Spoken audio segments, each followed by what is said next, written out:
que outra maneira vocês têm de comemorar sem ser a comida? E aí a história não é que é um problema comemorar com a comida, mas talvez seja uma pergunta que a gente possa fazer. E o que a gente precisa saber sobre o comer emocional e o comer por gatilhos é que, e agora é um ponto bem importante para vocês gravarem, enquanto o único recurso de vocês for a comida, vai ser a comida, porque você não tem outro recurso.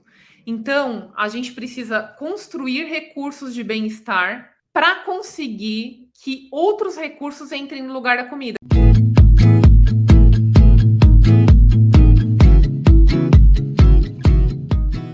E é disso que a gente está falando, pessoal. Qual outras maneiras você pode ter para melhorar, para lidar com o seu tédio? Então, para se divertir, né? Qual outra maneira você pode ter para se recompensar, para lidar com a tristeza, com a solidão, né? E às vezes para isso a gente, aí aqui já não é mais pico de iceberg, né? A gente já está entrando no profundo da nossa relação com a comida. Mas a dica para vocês é: façam com curiosidade e diversão e frescor, como se isso fosse um presente embrulhado para vocês que vai levar ao autoconhecimento, certo? Eu gosto muito do exemplo assim, ó. Imagina uma mãe.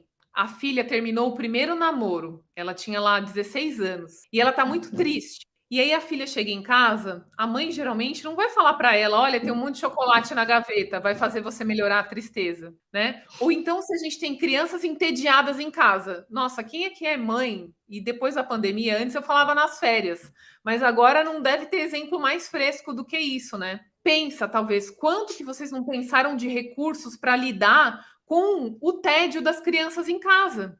Né? Então, tipo, você não fala assim, olha, pessoal, vamos resolver todo o tédio comendo salgadinhos. Não, vocês vão ter ideias, vocês vão parar para pensar, pausa. Como eu posso ajudar minhas crianças a resolverem o tédio? E aí a pergunta é, por que a gente não faz isso com a gente? Inclusive, a gente conversa com o marido, por exemplo, né? Nossa, essas crianças, pelo amor de Deus, elas estão subindo na parede. O que você acha que a gente pode fazer? Né? Enche a piscina, sei lá. Eu, por exemplo, gosto de perguntar para a Dri, tipo, né?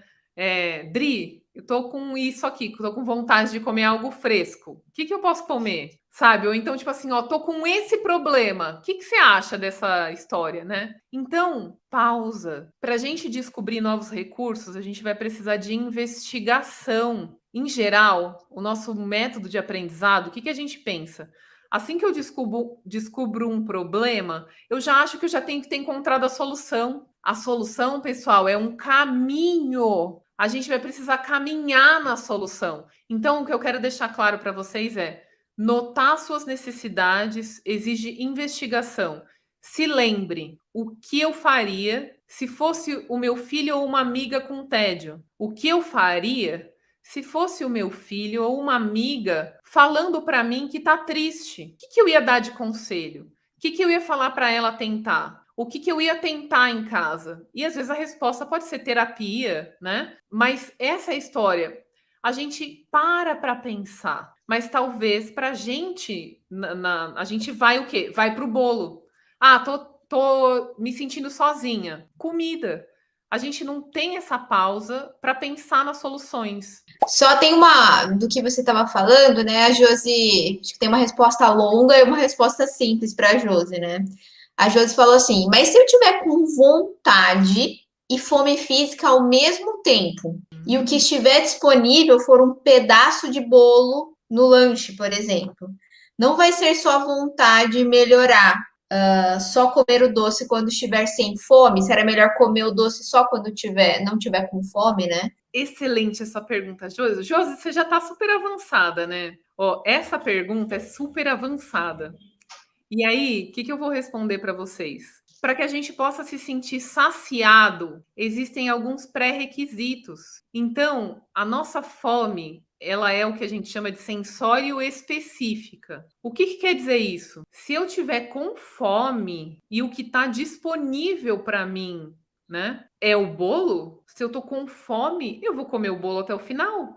E aí, às vezes, que nem vocês lembram que eu comentei da torta na segunda-feira? Então eu estava com vontade de comer a torta, certo? Que é a satisfação. Eu notei que a minha satisfação com a torta, ela passou antes da minha fome. A saciedade, eu não estava saciada ainda. Ou seja, eu ainda estava com fome e 0 de saciedade na segunda-feira. Então, essa é uma percepção super importante. Então, imagina o seguinte, pessoal: talvez, se você estiver tendo desafios para escutar a saciedade, ou seja, que é a plenitude gástrica, que é o ai, comi, talvez você esteja com um alimento que teoricamente é para vontade, mas que você está com fome.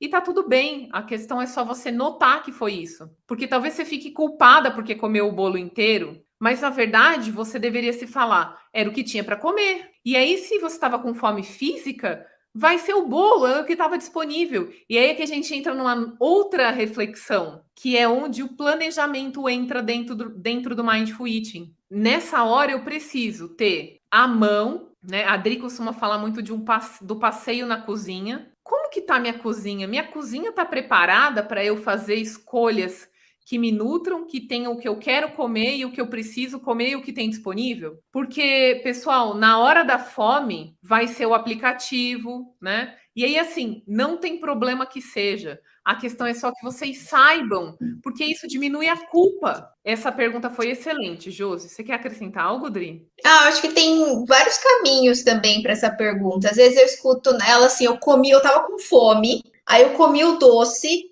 não tô mais com tanta fome, mas preciso de algo salgado, porque na verdade queria comer algo salgado desde o começo, né? Então a gente ir percebendo isso também, né? Acho que você pode continuar investigando, Josi, se ficar curiosa para isso. E aí fazendo escolhas. Como é que você se sente quando, acho que tem essa opção, igual a Paula falou, só tem o bolo disponível, vai o bolo mesmo. Mas quando você se sente, quando você tá com uma fome substancial, e aí você mata essa fome com doce, como é que você se sente logo depois? Aí quando você faz uma coisa meio bem bolada, assim, mata a fome com um pouco de salgado e o doce, como é que você se sente? Né? Esse, Tem isso, mais é, uma. isso é Pode falar, genial. pode. Costumo sempre dar o exemplo assim nessa hora, né? Saciedade, né? Ou seja, plenitude gástrica, a sensação de ai, ufa, comi. Quantas vezes não aconteceu essa exata cena com vocês? Cheguei do trabalho, não tinha comida, ou eu fui fazer a comida, né? Mas eu já estava com fome. E aí a gente comeu o pão, o doce, o que tinha disponível.